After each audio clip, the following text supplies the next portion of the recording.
नमस्कार दोस्तों, स्वागत है आप सभी का मेरी कहानियों में।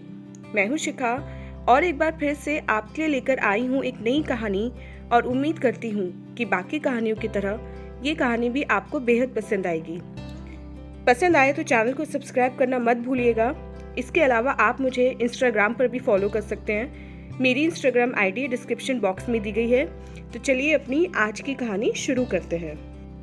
कई दिनों से एक बात मन में बार बार उठ रही है कि इंसान को शायद अपने कर्मों का फल इस जीवन में ही भोगना पड़ता है।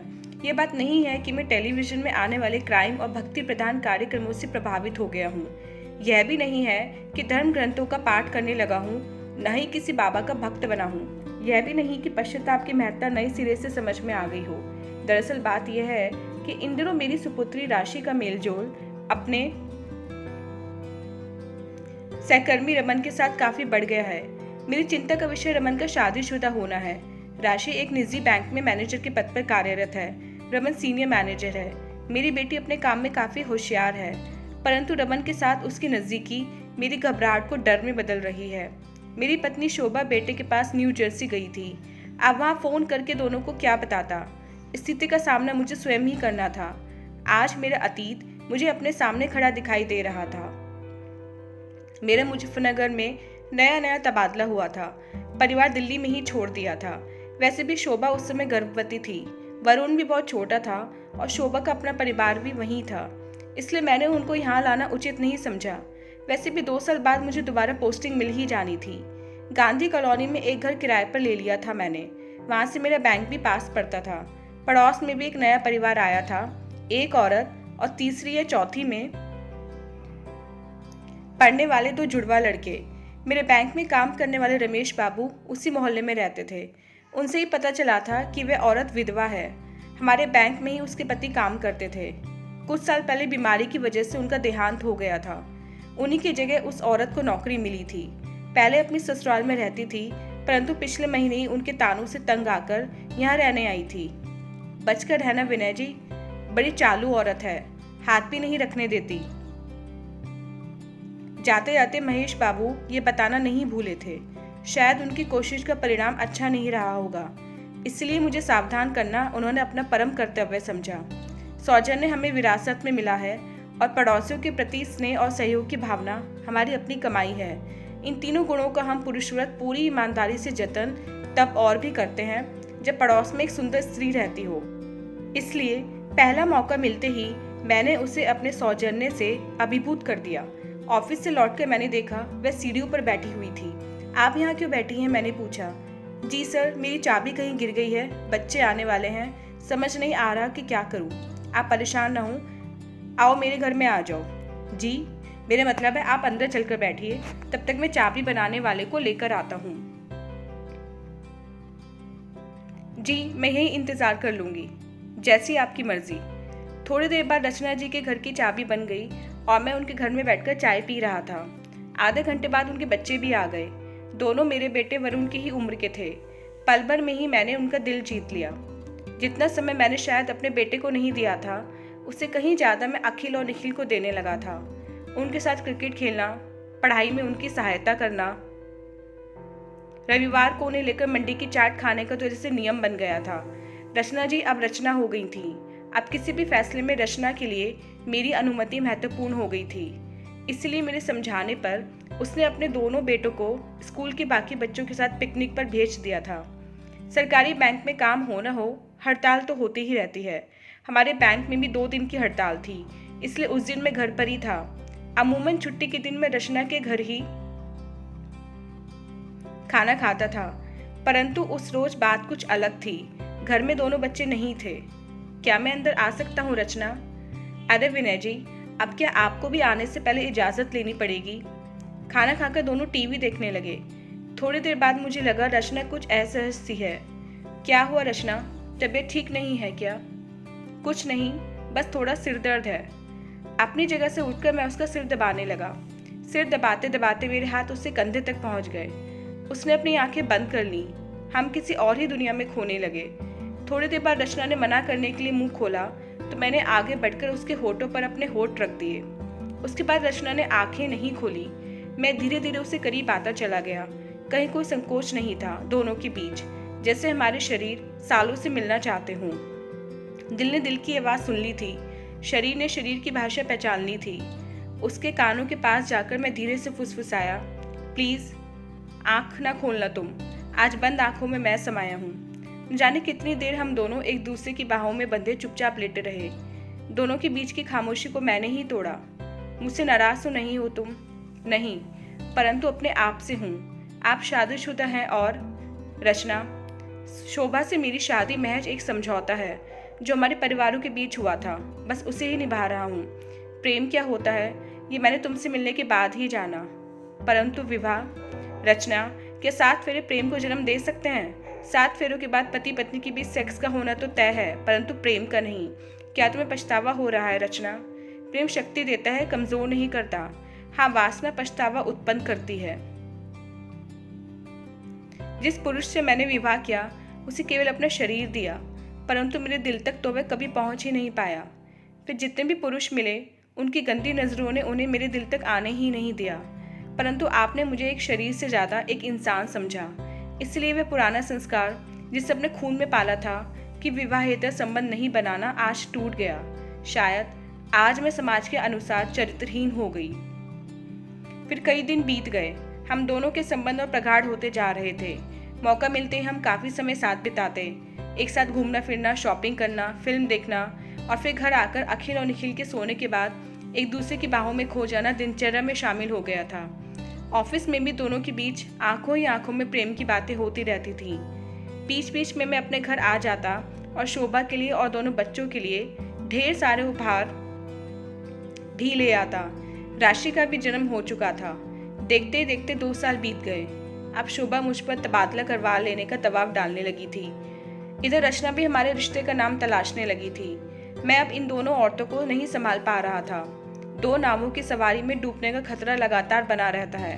अब समय आ गया था किसी एक नाव में उतर जाने का। रचना से मुझे वह मिला जो मुझे शोभा से कभी नहीं मिल पाया था, परंतु यह भी सत्य था कि जो मुझे शोभा के साथ रहने में मिलता वह मुझे रचना के साथ कभी नहीं मिल पाता, और वह था मेरे बच्चे और सामाजिक सम्मान। यह सब कुछ सोचकर मैंने तबादले के लिए आवेदन कर दिया। तुम दिल्ली जा रहे हो? रचना को पता चल गया था, हालांकि मैंने पूरी कोशिश की थी उससे ये बात छिपाने की। बोला हाँ, वह जाना तो था ही और मुझे बताने की ज़रूरत भी नहीं समझी। देखो रचना, मैं इस रिश्ते को ख़त्म करना चाहता हूँ, पर तुम तो कहते थे कि तुम मुझसे प्रेम करते हो। हाँ करता था, परंतु अब नहीं करते। तब मैं होश में नहीं था, अब हूँ। तुम कहते तो शोभा मान जाएगी, तुम मुझसे भी शादी करोगे। अब क्या हो गया? तुम पागल हो गई हो क्या? एक पत्नी के रहते क्या मैं दूसरी शादी कर सकता हूँ? मैं तुम्हारे बिना कैसे रहूँगी? क्या जो हमारे बीच था वह महज? रचना देखो, मैंने तुम्हारे साथ कोई ज़बरदस्ती नहीं की। जो भी हुआ उसमें तुम्हारी भी मर्जी शामिल थी। तुम मुझे छोड़ने का निर्णय ले रहे हो, ठीक है, मैं समझ सकती हूँ। तुम्हारी पत्नी है, बच्चे हैं। दुख मुझे इस बात का है कि तुमने मुझे एक बार भी बताना ज़रूरी नहीं समझा। अगर मुझे पता नहीं चलता तो तुम शायद मुझे बिना बताए ही चले जाते। क्या मेरे प्रेम को इतने सम्मान की अपेक्षा नहीं करनी चाहिए थी? तुम्हें मुझसे किसी तरह की अपेक्षा नहीं करनी चाहिए थी। मतलब तुमने मेरा इस्तेमाल किया और अब मन भर जाने पर मुझे हाँ किया। जाओ, क्या कर लोगी? मैंने मज़ा किया तो क्या तुमने नहीं किया? पूरी कीमत चुकाई है मैंने। बताऊं तुम्हें कितना खर्चा किया है मैंने तुम्हारे ऊपर? कितना नीचे गिर गया था मैं, कैसे बोल गया था मैं वह सब। मैं यह भी जानता था कि रचना ने कभी खुद पर या अपने बच्चों पर ज़्यादा खर्च नहीं करने दिया था। उसके अकेलेपन को भरने का दिखावा करते करते मैंने उसी का फ़ायदा उठा लिया था। मैं तुम्हें बताऊंगी कि मैं क्या कर सकती हूँ। आज जो तुमने मेरे साथ किया है वह किसी और लड़की के साथ ना करो, इसके लिए तुम्हें सज़ा मिलनी ज़रूरी है। तुम जैसा इंसान कभी नहीं सुधरेगा। मुझे शर्म आ रही है कि मैंने तुमसे प्यार किया। उसके बाद रचना ने मुझ पर रेप का केस कर दिया। केस की बात सुनते ही शोभा और मेरी ससुराल वाले और परिवार वाले सभी मुझे फनगर आ गए। मैंने रो रो कर शोभा से माफ़ी मांगी। अगर मैं किसी और पुरुष के साथ संबंध बनाकर तुमसे माफ़ी की उम्मीद करती तो क्या तुम मुझे माफ़ कर देते विनय? मैं एकदम चुप रहा। क्या जवाब देता? चुप क्यों हो, बोलो। शायद नहीं, शायद हाँ, यकीनन तुम मुझे माफ़ नहीं करते।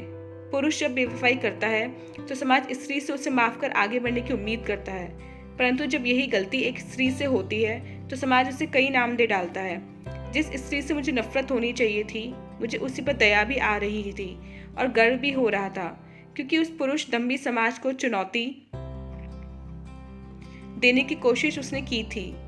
तो तुम मुझे माफ नहीं, मैं उसके जैसी साहसी नहीं हूँ, लेकिन एक बात याद रखना, तुम्हें माफ एक माँ कर रही है, एक पत्नी और एक स्त्री के अपराधी तुम हमेशा रहोगे। शर्म से गर्दन झुक गई थी मेरी। पूरा मोहल्ला रचना पर थू-थू कर रहा था।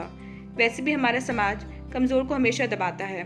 फिर एक अकेली जवान विधवा के चरित्र पर उंगली उठाना बहुत आसान था। उन सभी लोगों ने रचना के खिलाफ गवाही दी जिनके प्रस्ताव को उसने कभी न कभी ठुकराया था। अदालत में रचना केस हार गई थी।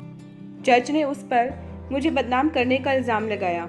अपने शरीर को स्वयं पर पुरुष को सौंपने वाली स्त्री सही कैसे हो सकती थी, और वह भी तब जब वह गरीब हो। रचना के पास न शक्ति बची थी और न पैसे जो वह केस हाई कोर्ट ले जाती। उस शहर में भी उसका कुछ नहीं बचा था। अपने बेटों को लेकर वह शहर छोड़कर चली गई। जिस दिन वह जा रही थी, मुझसे मिलने आई थी। आज जो भी मेरे साथ हुआ है वह एक मृत तृष्णा के पीछे भागने की सजा है। मुझे तो मेरी मूर्खता की सजा मिल गई है और मैं जा रही हूँ, परंतु तुमसे एक ही प्रार्थना है कि अपने इस फरेब की विरासत अपने बच्चों में मत बांटना। चली गई थी वह। मैं भी अपने परिवार के साथ दिल्ली आ गया था। मेरे और शोभा के बीच जो खालीपन आया था वह कभी नहीं भर पाया। सही कहा था उसने, एक पत्नी ने मुझे कभी माफ़ नहीं किया था। मैं भी कहाँ स्वयं को माफ़ कर पाया और ना ही भुला पाया था रचना को। किसी भी रिश्ते में वफादारी नहीं निभा पाया था, और आज मेरा अतीत मेरे सामने खड़ा होकर मुझ पर हंस रहा था। जो मैंने आज से कई साल पहले एक स्त्री के साथ किया था, वही मेरी बेटी के साथ होने जा रहा था। नहीं, मैं राशि के साथ ऐसा नहीं होने दूंगा। उससे बात करूंगा, उससे समझाऊंगा। वे मेरी बेटी है, समझ जाएगी। नहीं मानी तो उस रमन से मिलूंगा, उसके परिवार से मिलूंगा। परंतु मुझे पूरा यकीन था ऐसी नौबत नहीं आएगी। राशि समझदार है, मेरी बात समझ जाएगी। उसके कमरे के पास पहुंचा ही था तो देखा वह अपने किसी दोस्त से वीडियो चैट कर रही थी। उनकी बातों में रमन का जिक्र सुनकर मैं वहीं ठिठक गया। तेरे और रमन सर के बीच क्या चल रहा है? वही जो इस उम्र में चलता है। तुझे शायद पता नहीं कि वे शादीशुदा हैं। पता है, फिर भी। राशि, देख यार, जो इंसान अपनी पत्नी के साथ वफादार नहीं है वह तेरे साथ क्या होगा? क्या पता कल तुझे छोड़कर। लड़के मुझे नहीं, मैं लड़कों को छोड़ती हूँ। तू समझ नहीं रही यार। अब वह मुर्गा खुद कटने को तैयार बैठा है तो फिर मेरी क्या गलती? उसे लगता है कि मैं उसके प्यार में डूब गई हूँ, परंतु उसे यह नहीं पता कि वह सिर्फ मेरे लिए एक सीढ़ी है जिसका इस्तेमाल करके मुझे आगे बढ़ना है। जिस दिन उसने मेरे और मेरे सपने के बीच में आने की सोची, उसी दिन उस पर रेप का केस ठोक दूंगी। और तुझे तो पता है, ऐसे केसेस कोर्ट भी लड़की के पक्ष में फैसला सुनाता है। और फिर हंसी का सम्मिलित स्वर सुनाई दिया। सीने में तेज दर्द के साथ मैं वहीं गिर पड़ा। मेरे कानों में रचना की आवाज़ गूंज रही थी कि अपने फरेब की विरासत अपने बच्चों में मत बांटना। अपने फरेब की विरासत अपने बच्चों में मत बांटना। परंतु विरासत तो बढ़ चुकी थी।